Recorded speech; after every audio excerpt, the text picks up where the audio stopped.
बच्चों इसी कक्षा 10 की कड़ी में हम और आगे बढ़ते हुए जो हमारा 9 नंबर क्वेश्चन है वो क्या कह रहा है कि सिद्ध कीजिए कि 2 + 3√2 एक अपरिमेय संख्या, यही हमें सिद्ध करना है। तो कुछ नहीं करना बच्चों, इसके हम क्या करते हैं, इसमें इसके विपरीत मान लेते हैं या मान लेते हैं कि क्या है 2 + 3√2 एक परिमेय संख्या है और हमें सिद्ध क्या करना है, अपरिमेय। लेकिन हम मान रहे हैं क्या कि माना 2 + 3√2 एक क्या है, परिमेय संख्या है, यही हमने मान लिया है।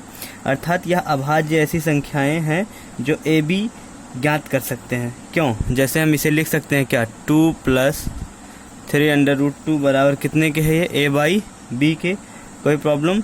अब यहाँ से देखेंगे कि एक बार अगर इसे हम करें, पक्षांतर करें तो हो जाएगा क्या, 3√2 = ए बाई बी -2, इधर प्लस है, इधर आके क्या हो जाएगा, -2 हो जाएगा।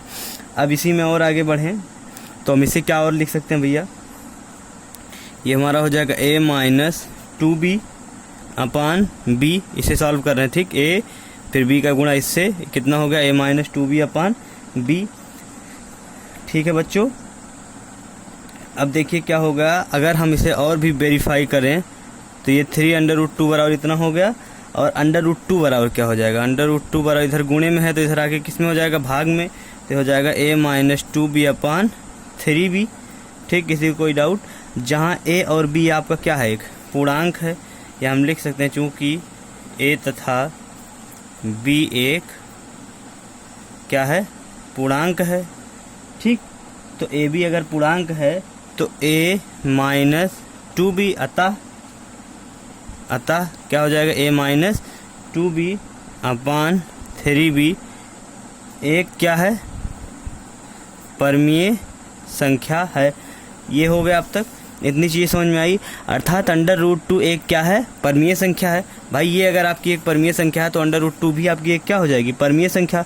परंतु क्या होता है, इसके विरोधाभास अगर हमें प्राप्त करना है कि √2 एक अपरिमेय संख्या है तो हम क्या लिख देंगे कि अगर अच्छा ये होता क्या है, अगर ये परिमेय संख्या है और ये क्या है, अपरिमेय संख्या, √2 हमेशा जानते हैं आप अपरिमेय संख्या, और आप ये भी जानते हैं कि परिमेय संख्या बराबर नॉट इक्वल टू क्या, अपरिमेय संख्या। मतलब परिमेय संख्या और अपरिमेय संख्या दोनों कभी भी बराबर नहीं होते हैं। तो इसका मतलब हमारा क्या हो गया कि 2 + 3√2 एक क्या हो जाएगा, अपरिमेय संख्या हो जाएगी।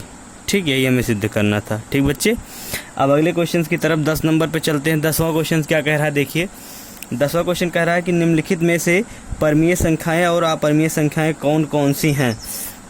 तो इसमें पहला है पाई। आप पाई जानते हैं, पाई क्या है, परिमेय संख्या है कि अपरिमेय संख्या, बताइए।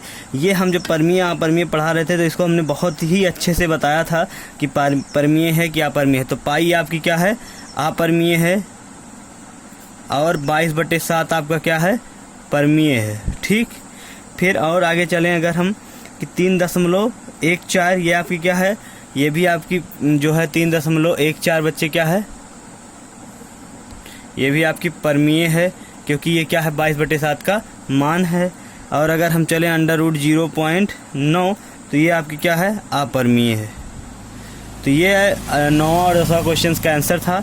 इसके बाद इसमें प्रश्नावली हम बात करेंगे किसकी बच्चों, 1F की। 1F में आपको कुछ नहीं करना है, आपको ऑप्शन दिया है और उसका ऑप्शन को छांट कर लिखना है। तो 1F आप लोग फटाफट करके हमें आप सेंड करिए। और 1F के बाद कल जो आपका टॉपिक शुरू होगा, बहुपद पॉलिनोमियल्स आपका टॉपिक शुरू होगा बच्चे। और 1F में कोई किसी बच्चे को किसी भी क्वेश्चन में प्रॉब्लम होगी तो उसे सेंड करेगा, उसका हम दूसरा वीडियो बना के उसे सेंड कर देंगे। ठीक है बच्चों, तो कल का अध्याय जो रहेगा, अध्याय 2 बहुपद पॉलिनोमियल्स, आप इसको पढ़कर आइएगा, इसको पढ़कर बिल्कुल तैयार रखिएगा।